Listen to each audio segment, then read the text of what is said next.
Dear friends, in our presentation on the theory of everything, we have so far been able to answer two important questions based on the first and second propositions of Theosophical. In the first lecture, Boundless Life, Lalibel told what everything is in essence: omnipresent, eternal, boundless, and immutable. Basically, everything is one, equal, and infinite.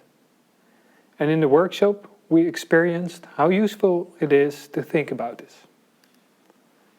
On the one hand, it puts the limitations in our present existence into perspective, and on the other hand, it always offers a broader, a deeper, and farther-reaching view in the here and now. In the second lecture, People, Sparks of Eternity, Barend told us where everything comes from and goes to. The boundless sparks of eternity, or monads, manifest themselves cyclically in all areas. It is an eternal breath of appearing and disappearing, activity and rest, being born and dying, and always in cooperation. The next important question a theory of everything has to answer is: what does everything lead to? Is there a beginning or an end? Can you control life? And how does it work? And what is life's meaning? This will all be dealt with in the third proposition. From here on, it becomes even more concrete. How do we relate to all other life? How do we develop ourselves? And to what end? And of course, this proposition builds on the first two propositions. Let us first read together again how it is expressed in the Secret Doctrine. The fundamental identity of all souls with the universal Oversoul, the latter being itself an aspect of the unknown root, and the obligatory pilgrimage for every soul, a spark of the former, through the cycle of incarnation or necessity, in accordance with cyclic and karmic law during the whole term. We will explain this third proposition step by step, and will focus on three key ideas. First, the fundamental identity with which the third proposition begins. What does this mean exactly? Identity and equality are very topical themes, and the third proposition adds some more dimensions to this. Secondly, there is a hierarchical structure, a hierarchical web of life. The concept of emanation also plays a role in this. We will explain this further. This idea is the basis for natural leadership, joint growth, and development. The third and last core idea we want to address is self-induced development. It is about the evolutionary pilgrimage that every soul, every one of us, goes on. It is the basis for freedom, independence, and responsibility. We will start with the core idea of fundamental identity. Let us read again the sentence from the third fundamental proposition. The fundamental identity of all souls with the universal Oversoul, the latter being itself an aspect of the unknown root. End of quote. You can see that there are three levels here. The first level is the so-called unknown root. This is a reference to the first principle, the boundless. The next level is that of the universal Oversoul, an aspect of the former, it says. In other words, the universal Oversoul is an aspect of the boundless principle. It is a top soul or consciousness source within whose sphere the souls are developing, unwrapping, or unfolding their qualities. The Oversoul is a monad that is further in expressing its universal qualities, furthest from a certain hierarchy. The Oversoul irradiates the entire hierarchy with this quality. The third level is the soul, and by soul with a capital letter, here again the monad is meant. The Oversoul is fully connected with all the monads within its playing field, and vice versa, all the monads in its sphere are connected with it as source. The Oversoul, the top or primordial ground. Every soul can be seen as a child monad of the Oversoul, as parent monad. The fundamental equality or identity can in fact already be concluded on the basis of the first and second propositions. The cyclically manifesting stars, pilgrims or monads, are sparks of the same boundless fire and thus have the same boundless potential. However, the third principle also adds that there is a hierarchical connection between Oversoul and Soul. This hierarchy, however, does not mean that the soul is essentially inferior, subordinate, or unequal to the Oversoul, just as a child is not inferior to its parents. They are fundamentally identical and equal. And starting from boundlessness or infinity, there is not one, but there are countless hierarchies.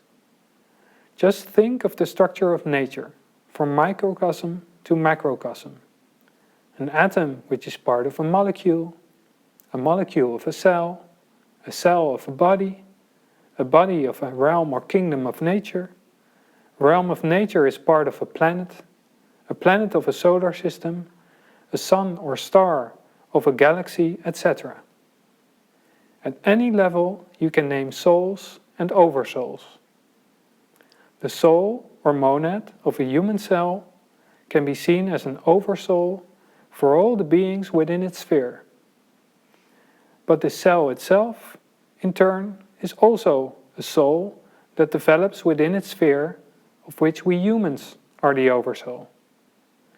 So also, in that sense, every being is soul and oversoul at the same time, and thus there is a fundamental identity. But there is even more to be said about the fundamental identity, because it concerns not only what a being is, in essence, but also the laws of nature that apply to the beings in their evolutionary journey. Let us go back to the text for a moment. We read, and I quote, "And the obligatory pilgrimage for every soul, a spark of the former, through the cycle of incarnation or necessity, in accordance with cyclic and karmic law, during the whole term." End of quote. In addition to the obligatory pilgrimage for each soul, which we will return to later, here is spoken of in accordance with cyclic and karmic law. This also applies to every soul. What does this law mean? Concerning the cyclic law, we can be brief and refer to the previous lecture. All life moves cyclically, and in fact, the karmic is just another aspect of this cyclic motion. It refers to the concept of karma, which literally means action. It is the principle of cause and effect, in which the characteristic of action always returns in the result. This law is a natural consequence of the oneness of all life. Just as every movement of the fish in the ocean influences that whole ocean in the end, but at the same time brings about a reaction from the ocean to the movement of the fish, through which it can swim, so too does every action, yes, even every thought of ours, have its effect on the whole and sooner or later brings about an appropriate consequence. If our thought or action is in line with the whole, then that reaction is harmonious. If it is in contradiction with the whole, then it will be a reaction to restore harmony. Think of it as a jazz improvisation. You create a certain harmony together. And in a solo, you have the freedom to set your own tone. But with your fellow musicians, you will always return to the chord scheme, at least if you want to stay in the band. In this example, you immediately see the interwovenness with cyclicity. The rhythm and a number of bars determine the moment at which you can strike a certain chord again. Another example, if you, as a surfer, want to catch a wave in the sea, you have to paddle in time and stand on the board at the right moment. From the cyclicity in our lives, this can mean that incarnations can pass by before the right moment comes to go through a certain karmic development or lesson. This law shows that the universe is in and in just. There is no being, no soul or oversoul that can escape the consequences of its actions.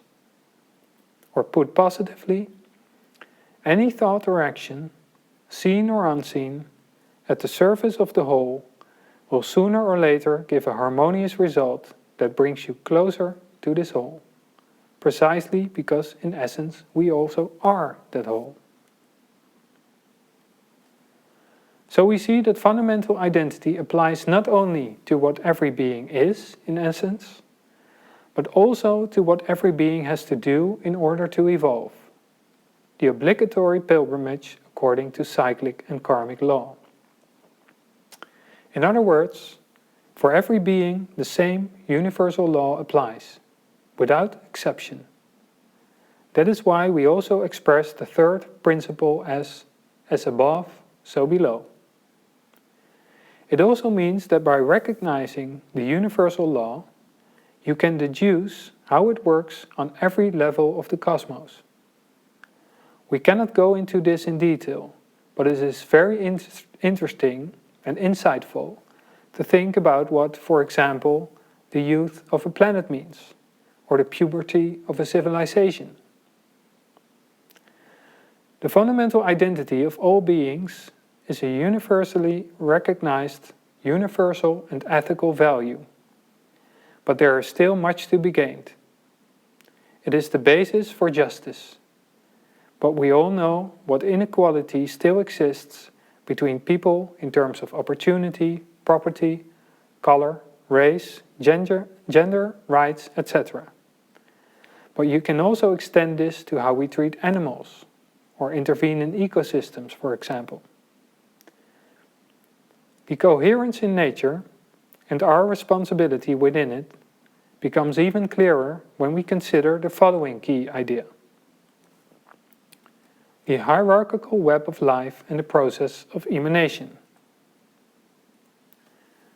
We have already touched upon the hierarchical structure in the third proposition by showing the connection between oversouls and souls, both aspects of the unknown root or the boundless. We now want to elaborate on this connection, and then we come to the concept of emanation.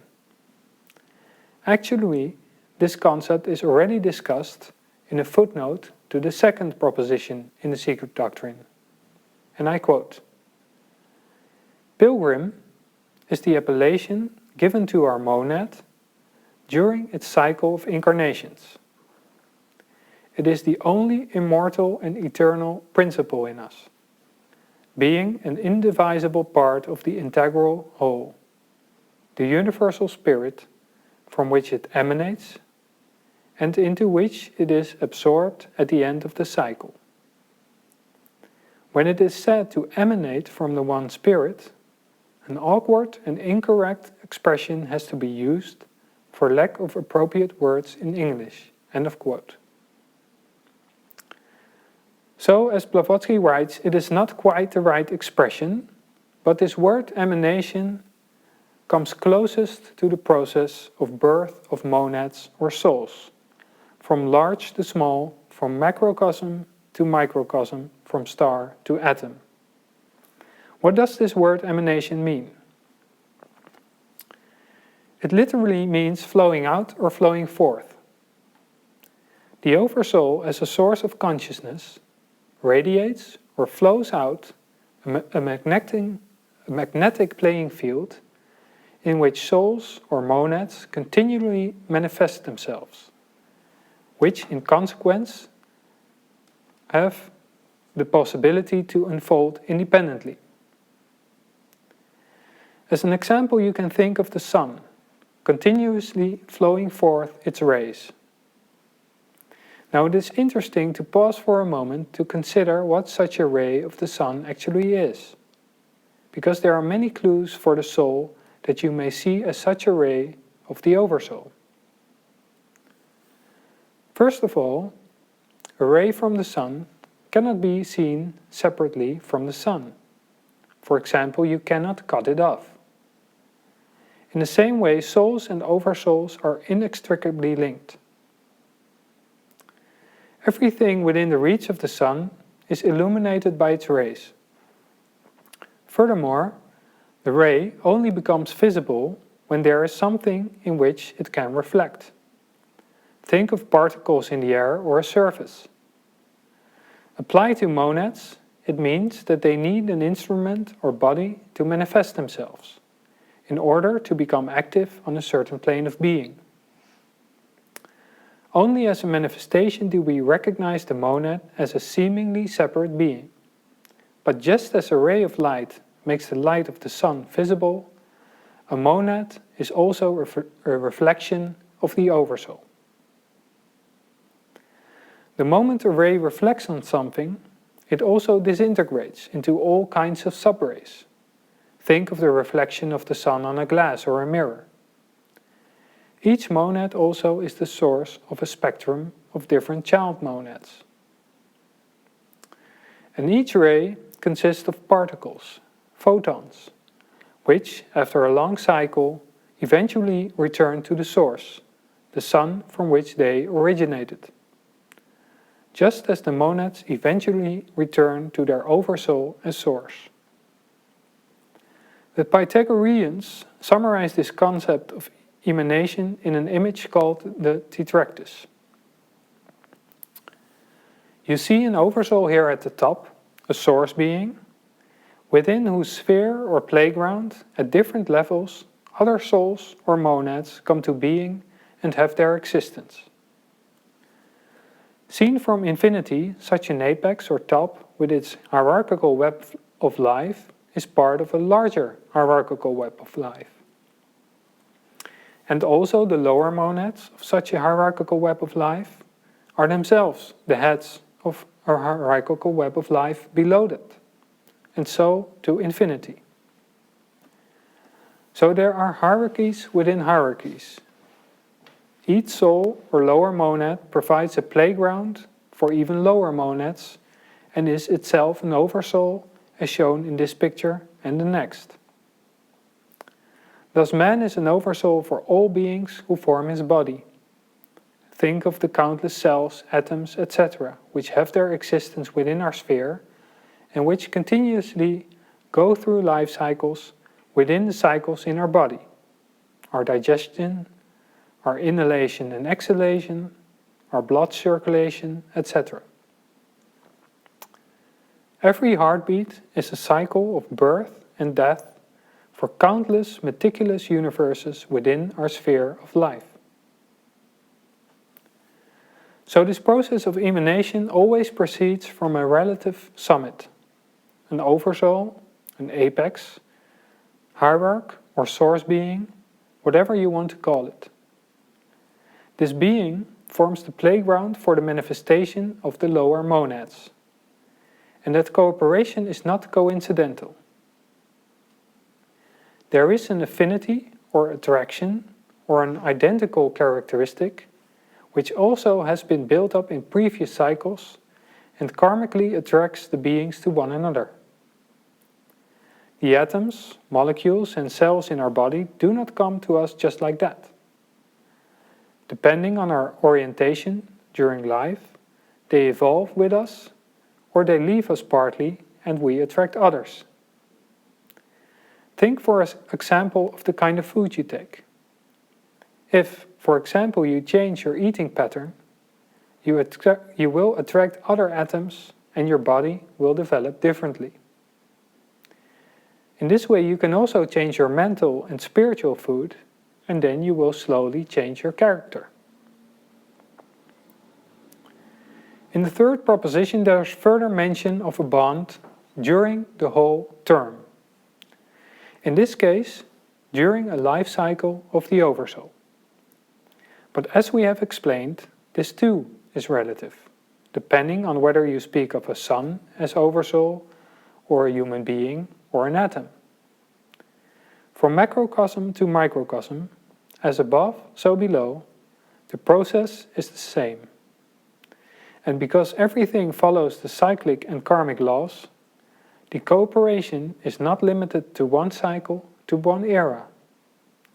We build up karmic bonds, and at the next cycle we meet each other again. Just as we meet our colleagues again on the next working day. So we attract our building blocks to continue learning and working with them in every incarnation. With each emanation, you see a cooperation of monads, as Barend already told us. The third proposition adds to this idea the hierarchical structure based on affinity. There is an important addition to be made. What makes an Oversoul the Oversoul? In the third proposition it is explained that every divine soul comes to an independent conscious existence as a spark of the Oversoul. What does this mean for the characteristic of the Oversoul? The Oversoul functions as a unity. It identifies itself completely with everything within its hierarchy. Just like the sun shines on everybody and everything within its scope. The characteristic is oneness. This directly represents the essence of real leadership, of which we already intuitively know that it is what really makes a leader. The ability to identify with others and the wisdom to inspire them no matter where they are in their development. Nevertheless, these beings must go on their pilgrimage independently. Just as a parent cannot walk for his child, so the souls must go through evolution themselves. And that brings us to the third and last key idea. The self-induced evolution, unwrapping or unfolding, as we mentioned earlier in the obligatory pilgrimage. Let us go back again once more to the text of the third fundamental principle. We read, "And the obligatory pilgrimage for every soul, a spark of the former, through the cycle of incarnation or necessity, in accordance with cyclic and karmic law, during the whole term." End of quote. Every soul, and we have concluded that this also applies to every Oversoul, goes on an obligatory pilgrimage. But what does this pilgrimage entail? Let us first think about the word pilgrim, because it is, of course, a conscious choice. We know a pilgrim as someone who travels from place to place, usually sacred places. Etymologically, it means someone going beyond his country. Or in free translation you could say, someone going beyond his state of being. Here again it is a synonym for the monad that evolves cycle after cycle in the different planes of being. This pilgrimage is obligatory for every monad in the sense that no monad can skip a step in its development. Just as every child in every new incarnation has to learn to walk, talk and finish school, So every monad also goes through different stages of development of the hierarchy in question. Think of it as a school of life with various grades. Now you might say that some can skip a grade, but that is only a matter of acceleration and delay. The skills and material to be mastered remain the same, only one takes longer than the other based on his development in previous cycle and of course free will. What does this pilgrimage look like? You will find that in the explanatory sentences directly under the third proposition.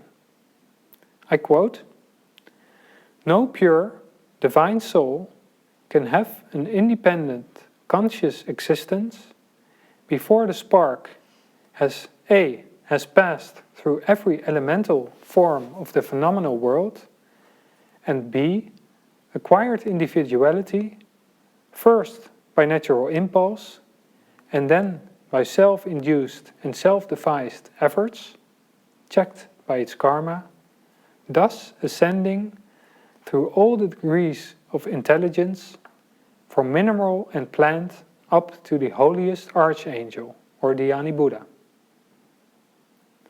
What can we conclude from this? The development or unwrapping or unfolding goes through quite a few phases of life. Let us consider this word unwrapping once more. This unwrapping is in fact another side of the coin of the process of emanation. With emanation, the emphasis lies a bit more on the inspiration from the oversoul or apex.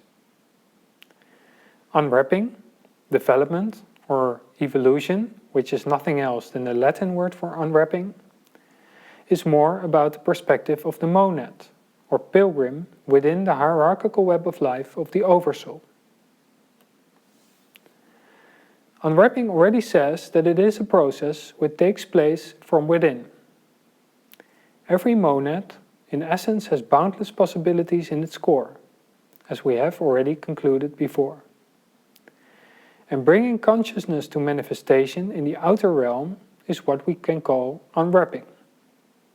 For instance, we unwrap or develop certain ideals, insights, wisdoms, understand things better, learn to help others, etc. This process proceeds during the whole term, according to a certain cycle. You can distinguish 3 phases in it, and we also quote from the explanation of the third proposition in the proem. The monad begins as an unself-conscious God spark, goes, and I quote, through every elemental form of the world of phenomena by natural impulse. End of quote. So the monad goes through different forms of life, what you can call a material unwrapping. It is material unwrapping the monad manifests itself within the hierarchy of, for instance, this planet Earth, as an elemental, then as mineral, as plant, and then in the animal kingdom. And during this process, the consciousness progresses from more instinctive to more and more conscious. Then there is a point at which the monad develops or unfolds self-consciousness, and that is in the human stage. It happens with the development of the independent thinking. It is the phase in which we are at the moment. Therein, and I quote, individuality is acquired. Self-consciousness is the conscious capacity to identify with something. In other words, it is the capacity to say I to something. And this self-identification is still limited in the beginning. We identify unconsciously with our body, our desires or preferences from our personal selves. But gradually we see more and more that our consciousness reaches beyond ourselves as seemingly separate beings. Reasoning from the first proposition, we are boundless. The self can expand further and further into what you can call a self with a capital letter. A self that identifies itself with everything that is. and this is the more spiritual development. Then we slowly but surely develop into a self-conscious God by self-induced and self-devised efforts through all the degrees of intelligence. Our consciousness becomes more and more universal and cosmic until we become one with the entire universe we are part of and equal to the oversoul we once sprang from as a spark.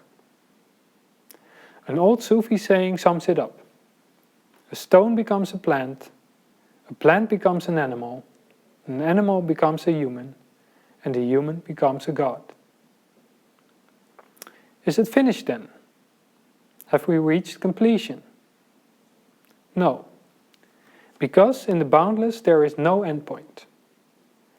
And according to the second proposition, we continue evolving cyclically each time, and the next cycle will follow after this.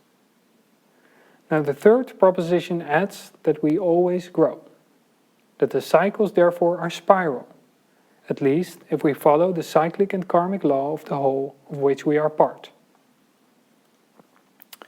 We can also recognize this great cosmic evolutionary journey in a single human life. From our birth, we also develop more instinctively and in a natural way. And until our adulthood, we awaken what we have already developed in previous incarnations. That is why the development in our childhood and youth also goes faster. Around the age of 7, we start to think independently, and our self-consciousness is reactivated. From adulthood at about an average age of 21, we are ourselves again, to the extent that we developed our consciousness in the previous incarnation. After that, we develop ourselves further, to a greater or lesser degree. And usually in the different phases of life, there are different orientations. Education, finding a job, a partner, a home, children, midlife, getting older, retirement, etc. From a spiritual point of view, you can see a shift from a more material orientation to a more spiritual orientation. This is a copy in the small of the universal process. At least, that is how it would be in a harmonious human life. From this unwrapping of the monad, or the evolutionary march of the soul with a capital letter, you can see directly how illusory it is to spend your whole life, for instance, collecting material possessions. And also, when we identify only with the I am I, we are living in an illusion. Natural growth is growth of consciousness. And growth of consciousness is the increasing realization of the oneness with all that lives. So there is really nothing as natural as dedication to the whole. And it is precisely by forgetting yourself that you will find your true self. In short, this is the meaning of life. It is the destiny of every pilgrim to express the divine self. So these are the 3 key ideas from the third fundamental proposition. The fundamental identity of all beings, the hierarchical web of life, and the self-induced development or the obligatory pilgrimage. A number of important conclusions based on this third proposition. First, development is the increasing expression of unity. From the first proposition, the boundless unity of life could already be deduced. Now the third proposition shows that this unity is also reflected in manifestation. With the Oversoul as the summit, within which all souls or monads go through their pilgrimage until they have realized unification with this total hierarchy of being. And so there are innumerable unities, innumerable universes that are each part of still greater hierarchical webs of life. And so we grow on to next, wider hierarchies in which we can achieve even greater unification, can become even more universal. The second conclusion we can draw is that this growth or development is only possible in cooperation with the whole. All living beings are fundamentally identical and inseparable, and real growth is the increasingly broader identification of our consciousness with all the other life, with our fellow human beings, the animals, the plants, the gods, up to and including this entire planet and the solar system of which it is a part. The karmic law is to cooperate with nature or with the whole. A law not so much as a force from outside, but because we are in fact that nature, that whole. The fact that we do not recognize this and do not act upon it is only a limitation of our viewpoint, which is why we create so much disharmony. But that disharmony we experience is in fact nothing but the natural recovery processes of the harmony of the whole. The universe is fundamentally just. And this leads directly to the third and final conclusion, that universal brotherhood is a fact in nature. And trying to express this universal brotherhood is therefore not a naive or unattainable ideal. It is a matter of recognizing a universal fact and expressing it out of free will. And you do not have to think long about the changes that would take place if people's general outlook on life were based on these three fundamental propositions. It is unthinkable that there will still be some people who own more than half the world's population who have to live on a few dollars a day. Or think of the way we deal with other life on Earth. Instead, if we were to live according to this vision, we would be much more focused on each other's spiritual development and would make sure that everyone has their place to contribute to the whole. So what does everything lead to? In essence, to grow increasingly in unity. And with these three propositions, the basis for the theory of everything is complete. But that does not mean that it is the practice of everything. A first step is to test the consequences of these propositions for yourself in the practice of your own life, and, if you experience them as right and useful, to start applying them.